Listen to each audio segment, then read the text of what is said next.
Hello everyone, Peppermint here. Well, it's a rainy day here in North Carolina, and so I'm doing a video. So here is my Roomba, and I'm going to show you how I maintain it so I can get better use out of this robot. I can make this robot perform like a brand new robot just by keeping it as clean as I can and maintained. Now, it's a dirty job, but it's got to be done.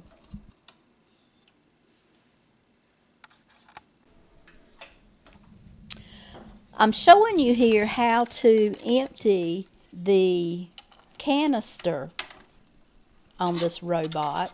I just dump out the filter on the side of the trash can.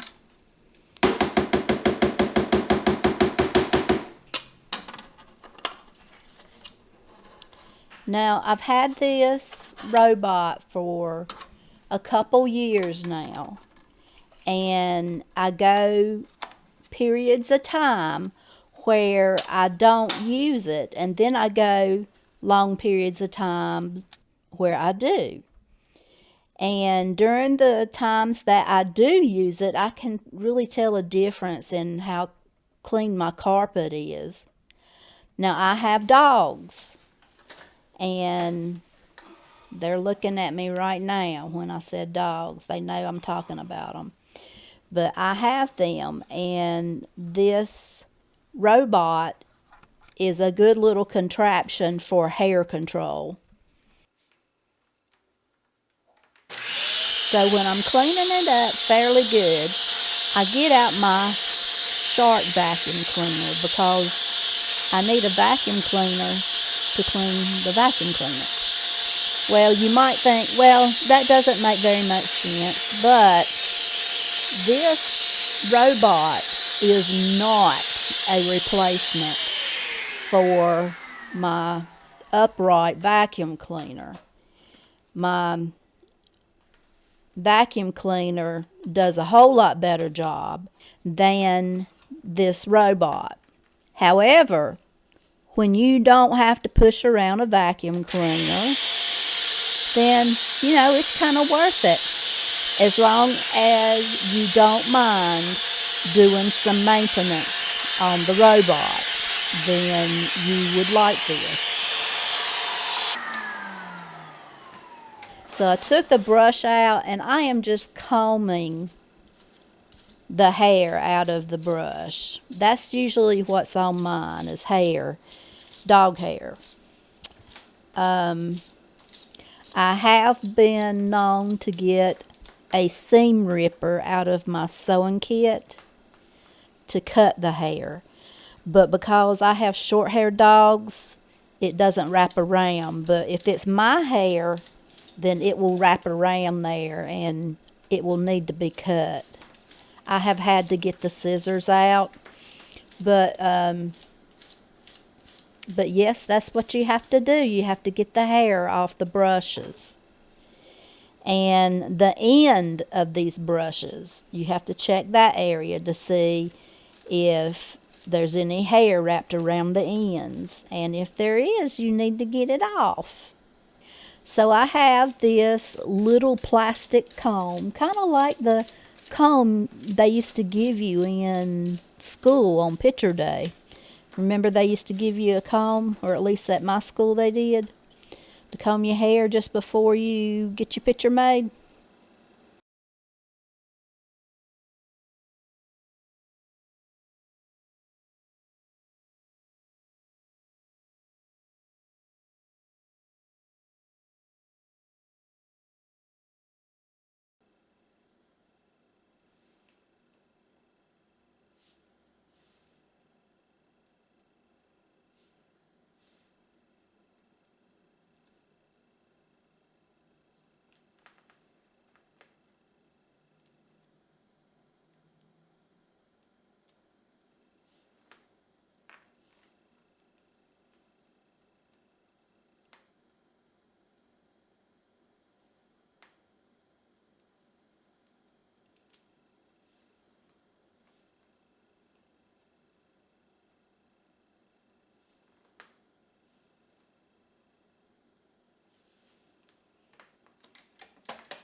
Okay, it is kind of important to vacuum underneath where the rollers usually sit and down where the canister usually is attached.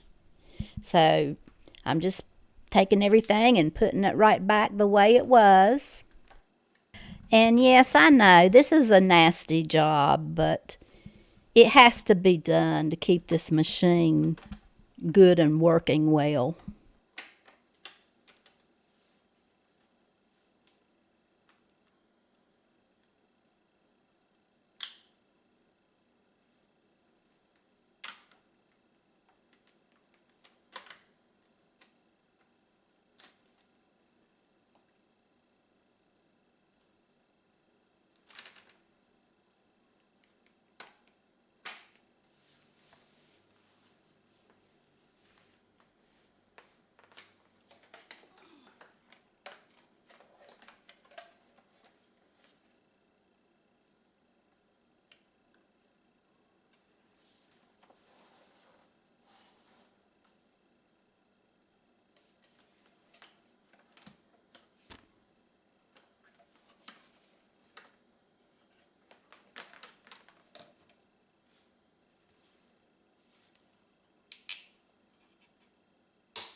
So I'm putting just a little bit of alcohol on a cotton swab, and I am cleaning these areas, these 4 areas. That is where the Roomba charges. Sometimes they get buildup on these areas and you just have to get it off. And if there's buildup on the area, then guess what? The Roomba doesn't charge and you're wondering why. Now, there's also some sensors on here. I'm going to clean those.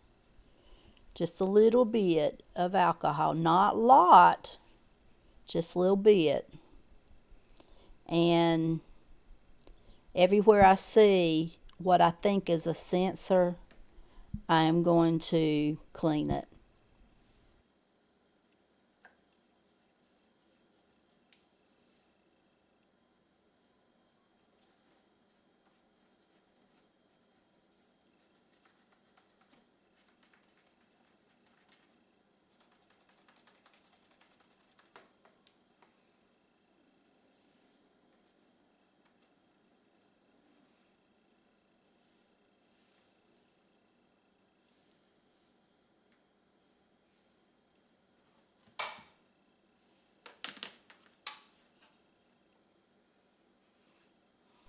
Now here is my original filter with this machine. It may have come with more than one filter, but I have not replaced this filter because I just keep vacuuming off the filter and reusing it. I did break this canister the first time I started to empty it.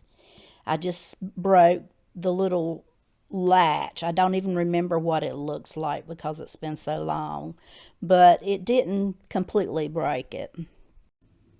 Well, I hope this video was useful for you, was good information.